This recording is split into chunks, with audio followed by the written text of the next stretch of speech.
Carlos Paredes, director de Contracorriente, y José Chema Salcedo, periodista y conductor actualmente en Radio PBO, están hoy en el programa.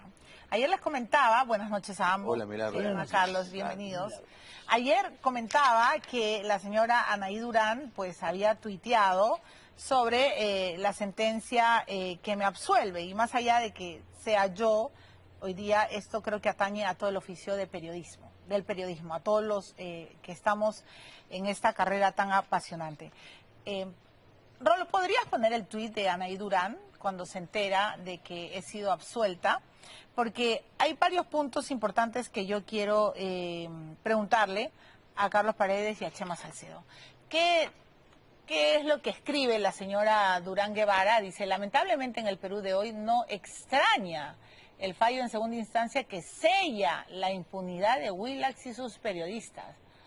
Lo importante es que la ciudadanía conoce cada vez mejor sus prácticas difamatorias y atiende otras fuentes de información.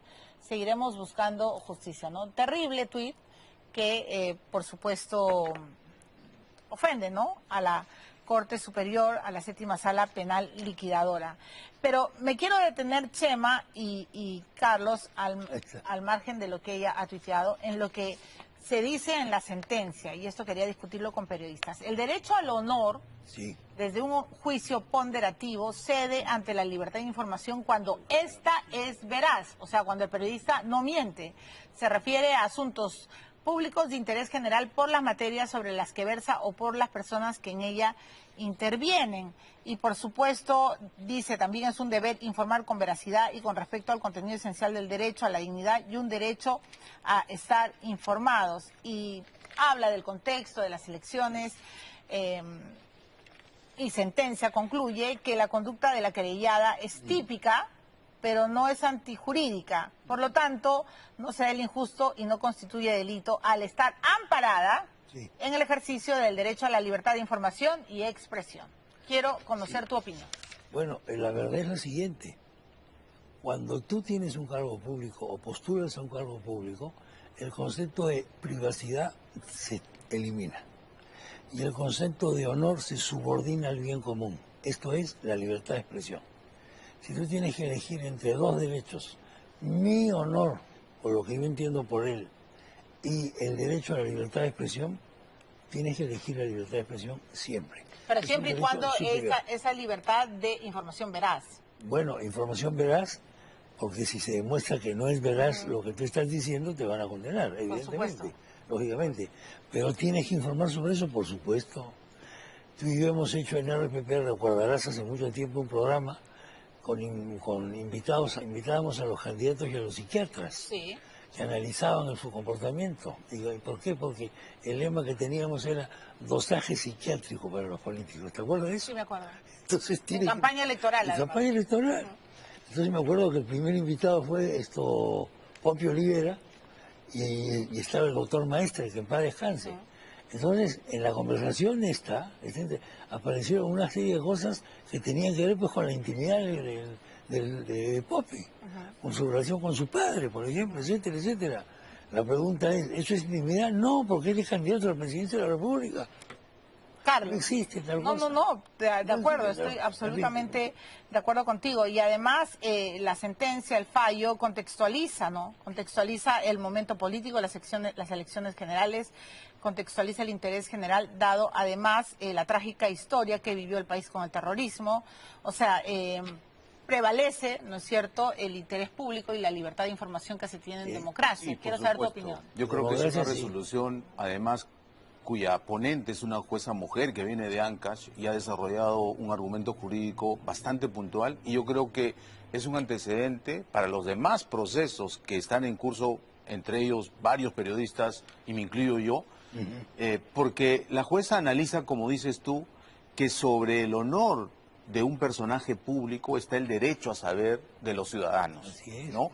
Y en un contexto electoral... El derecho a saber quién es ese personaje que quiere detentar poder. Por supuesto, y en este caso estábamos en plena elección presidencial. Anaí Durán, un personaje que estaba en el entorno muy cercano de Pedro Castillo, que estaba disputándose la presidencia de la República, que además era la jefa del plan de gobierno en segunda vuelta y aspiraba a tener poder. Y lo que tú hiciste fue referir hechos fácticos, corroborables, que la jueza ha concluido que son verídicos. Y por lo tanto, siendo hechos verdaderos, no hay eso que se llama la conducta antijurídica, no hay delito, ¿no? Y por lo tanto, ha absuelto, y no solamente eso, sino que esta resolución va a sentar jurisprudencia, porque la jueza cita no solamente el plenario de la Sala Penal de la Corte Suprema, que habla de todo lo que estamos comentando, sino inclusive jurisprudencia interamericana, de la Corte Interamericana de Derechos Humanos, y cita la dogmática española también, que es importante para entender que los periodistas somos intermediarios, que estamos sirviendo a la gente y a la gente le estamos dando información para que la gente tome decisiones importantes para su vida y para la vida del país, como es elegir a un candidato presidencial. Entonces la señora Durán, cuando se exacerba y empieza a usar calificativos, adjetivos calificativos, no entiende su función de política. Ella está sujeta al escrutinio público, y lo que tú has hecho no es inmiscuirse en su vida privada, sino has dicho, esta señora, por ejemplo, firmó una carta en favor de Víctor Polay Campos, el jefe del MRTA que tanto daño hizo al Perú. ¿Qué piensan los familiares, por ejemplo, de los secuestrados del MRTA, de los asesinados por el MRTA? También dijo, esta señora presentó un libro del señor Gálvez Olachea, otro MRTista que también estuvo sentenciado. Y esta señora, además, ha tenido una convivencia, una relación con un ciudadano chileno sentenciado por terrorismo en el Perú y ahora está muy cerca del poder. Estas son sus credenciales. Tomen en cuenta. Ni siquiera has hecho juicio de valor de sus hechos fácticos y corroborables. Eso puede ser un juicio de valor además, ¿no? Dicho sea de paso. Por supuesto, porque tiene derecho a la un juicio crítica. de valor porque es tu punto de vista. Mira, en cualquier democracia más o menos seria, se escudriñan, a los candidatos hasta su infancia. Sí, claro. Eso es importantísimo. Y además en un tiempo electoral con mayor razón. Porque votamos a ciegas. No sabemos por quién votamos. Si nosotros no le explicamos a la gente por quién va a votar, nadie lo va a hacer y se va a implantar evidentemente una censura, una autocensura. Claro, por el temor, ¿no es cierto?, a las querellas, por esta... el temor a la cárcel. No, y porque además te distraen, te quitan tiempo de lo que tú haces con responsabilidad, tu Ahora, beneficio, yo no quiero que tú te metas con mi vida privada, no me meto en política y punto. Y chambeo en lo que sea, no le cobro al Estado, no vivo de los impuestos del público. Los pagadores de impuestos tienen derecho a saber a quién están contratando. ¿Piensa lo mismo que Chema, que un político no tiene vida privada? Yo creo que el ratio de la vida privada de un político disminuye notablemente. Y eso está concordado en toda la legislación comparada, ¿no? Es decir, hay un conflicto de derechos, ¿no? El derecho a la vida privada versus el derecho a saber de la ciudadanía. Evidentemente ese es un valor y los superior. legisladores concluyen, los jueces también, superior. que es más importante. Claro. El fin supremo de una sociedad es que sus ciudadanos estén informados. Y la jueza ponente ha citado incluso una norma del voto informado, que acá en el Perú se ha dado. ¿Para qué? Para que los ciudadanos tengan esa posibilidad de tener información oportuna y veraz para que tomen decisiones como, por ejemplo, elegir a un gobernante. Correcto. Ahora, hay otro tema que quiero tratarlo con ustedes dos, que son periodistas, y es el tema de la fiscal de la Nación, de Patricia Benavides. Hoy día ha habido tweets ida y vuelta, ¿no es cierto? IDL Reporteros dice que ha accedido a que sus fuentes, ¿no?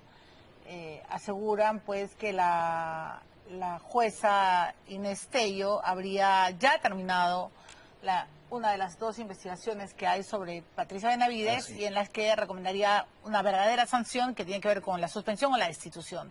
Hoy día la Junta Nacional de Justicia ha dicho que es mentira, que no se ha terminado nada, y Gorriti y compañía, ¿no? IDL Reporteros, los periodistas acaban de decir que se confirman, se ratifican que hay esa información. Entonces, Inés Tello, yo sé que tú la has investigado muy bien, a Inés Tello, y es un personaje que en una entrevista que le hiciera Romina Mela, relativiza, por ejemplo, los conflictos de intereses o los impedimentos legales cuando le preguntan, ¿no?, por el hecho de que su hijo sea el viceministro que fuera el viceministro, un viceministro de Transportes en el gobierno, en el actual gobierno de Dina Boluarte. ¿Frente a qué estamos? ¿Frente a la crónica anunciada de la muerte de Patricia Benavides? ¿Qué creen que va a pasar? Bueno, hay un intento de golpe, ¿no? ¿De quién? Bueno, los caviares no la soportan, no la quieren. Mira, ¿Qué no le perdonan? No te puedo decir con nombre y apellido, pero es evidentemente una lucha por el poder. Es una contraofensiva contra Patricia Benavides, evidentemente. Esto es un golpe, yo no conocía esto, este tuit, esto que tú señalas, yo no lo conocía. Sí, acaba de ocurrir todo es evidente que eso es un golpe lógico para revertir las cosas, pues. Para revertir las cosas, para desacreditar a la fiscal. Todo lo que ha ocurrido en el Perú se sustenta en la fiscal. O sea, la vacancia de Castillo, etcétera, todo esto está sustentado en el informe de la fiscal. La verdad es la siguiente, si no hubiese sido por esa fiscal, no cambiaba nada en el Perú. Por supuesto. Nosotros acá no estábamos conversando, sino estábamos, no sé quién estaría sentado, nadie probablemente, o un robot. Entonces, evidentemente es un golpe contra ella. A ver, y una fiscal, Carlos, que está luchando contra lo que ella llama organizaciones criminales en política, ¿no? Entonces, sí quiero saber tu opinión. Claro. Sí, yo creo que es evidente que hay una represalia, ¿no? Y yo diría una venganza de Soraya Ábalos también, porque ella tiene amigas muy complacientes en la Junta Nacional de Justicia. Y qué pena por la doctora Inés Tello, porque los que tenemos ciertos años en periodismo la recordamos como una jueza superior anticorrupción de muy buena actuación, a inicios de este siglo, ¿no? Cuando cayó el fujimorismo. Pero hoy está incluso, yo diría, en una actitud de usurpar funciones, porque la Constitución, la Ley Orgánica de la Junta Nacional de Justicia dice bien claro que para ser miembro, para ejercer el cargo, mínimo 45 años, máximo 75. Pero hay una interpretación de que es para postular a los 75. Bueno, la norma es clarísima, ¿no? El artículo 10 de la Ley Orgánica dice para ser miembro, es decir, para ejercer, no dice para postularse. Si fuese así, sería la única excepción en el aparato público, Milagros. Todos los funcionarios públicos, militares, jueces supremos, etcétera, se jubilan cuando dice la norma, 70 o 75 años. Entonces yo creo que eso es una amenaza muy grave para la seguridad jurídica del país, porque mañana un juez venal debidamente sancionado por la Junta Nacional de Justicia puede ir a un amparo al Poder Judicial y decir, la señora que ha firmado esta resolución está usurpando funciones porque no le corresponde. ¿Quiénes están detrás de la cabeza de Benavides? Yo creo que la progresía local, ¿no? Porque estos tuits de ida y vuelta entre la Junta Nacional de Justicia e IDL Reporteros, lo que ha desenmascarado es esta jugada en pared entre la doctora Tello y Gorriti, que ha adelantado opinión, y cuando se ha abierto descubierta, la Junta ha tenido que recular y decir, por si acaso, la investigación no se ha terminado. ¿Por qué? Porque ayer yo tuve acceso a un documento firmado en la misma fecha, o sea, el día 23 de agosto, donde se aprobaba el testimonial de una señora de la Fiscalía. Sí, tuvimos acceso también a ese documento y lo hemos publicado en el programa, ¿no es cierto? ¿Y cómo era posible que se pidiera y supuestamente ya había terminado todo? Eso era algo impresionante. Pero desmiente la Junta Nacional de Justicia. La Junta Nacional dice que no se ha terminado la investigación. Ya, pero desmiente el contenido del mensaje, ¿o no? Es que dice que no hay una conclusión, que no se ha terminado nada. Porque la nota de IDL fue categórica. La nota de IDL terminó una de las dos investigaciones. Claro. Tiene responsabilidad. Claro, dice que se trata de un voluminoso expediente que contiene 3 casos acumulados. O sea, habla de que la investigación de Tello ha terminado, ¿no? Una de las investigaciones de la jueza Tello. Guardando la distancia, esta es una nueva rosita blanca de IDL, o sea, una nueva patinada, pero solo que ahora ha tenido que exhibir a su fuente y han quedado exhibidos ambos. ¿Y en tu opinión la fuente es la propia Inés Tello? Por supuesto. Es ella, tiene que ser. No hay bueno, lo interesante de esto es que esto queda iluminado. Este intento de golpe, digamos, queda iluminado. Estamos advertidos. Sí, claro. Estamos advertidos. A mí me parece Estamos advertidos de lo que se quiere hacer. Porque si se cae, la fiscal, se va a caer todo. Lo que se ha impedido fue el golpe, lo que se ha impedido. Ya nos hemos olvidado de que el 7 de diciembre en este país hubo un golpe de Estado que se frustra. Y que además se ordenó la captura de la doctora Benavides. Sí, claro. Eso era lo que ordenaba Pedro Entonces, Castillo. ya yo lo veo a AMLO, por ejemplo, diciendo, efectivamente, yo tenía razón, lo habían capturado injustamente a mi ahijadito. A él y a Gustavo Petro sonriendo. Muchas gracias, Chema. Bueno. Por venir. Gracias, Carlos. Gracias, Milagros. Un Por placer. venir al programa. Bueno, y gracias a todos por la sintonía. Ahora es tiempo de Beto Saber y Beto Ortiz.